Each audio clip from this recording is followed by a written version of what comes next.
"Hey, Mr. Eason," Lily hollered, and the man stopped for a moment and waved at them.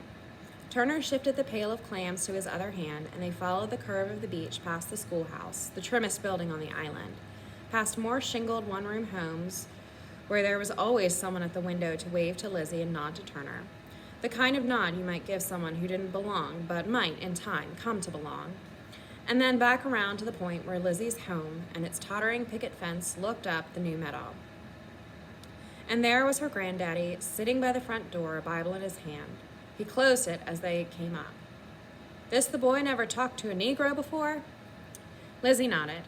Turner nodded too. He thought Lizzie's grandfather must be older than Methuselah. He looked like a white-haired, fiery-eyed, God-haunted Old Testament prophet without the robes. "How's he doing?" "Fair to middling." "Fair to middling," her grandfather repeated. "Let's see then, boy. Why don't you go ahead and say something?"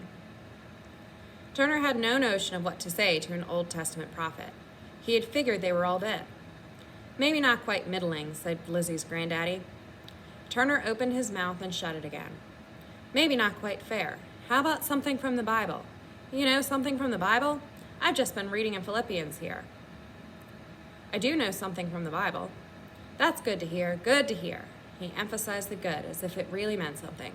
"Go on and say what that is." Turner began. "Abraham begat Isaac, and Isaac begat Jacob, and Jacob begat Judas and his brethren, and Judas begat Phares and Zerah of Thamar, and Phares begat Esrom, and Esrom begat Aram, and Aram begat Aminadab, and Aminadab begat Naasson, and Naasson begat Salmon."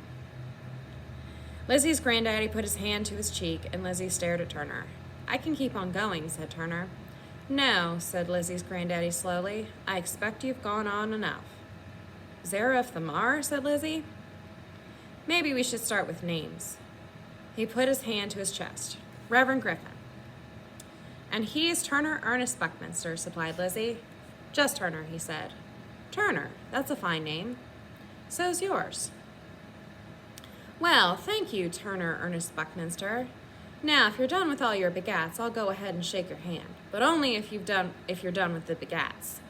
"I'm done," said Turner, and took Reverend Griffin's hand. He wasn't surprised that it was strong, but he was surprised by how he felt every scar that bridged the man's palm, every cut drawn through by quick and sharp knife pull on a fish line, every slit opened by an accidental knife. "You can tell a man by his hand," said Reverend Griffin. He shook his hand solemnly. "You hold your bat on the knob." "Just on it," said Turner.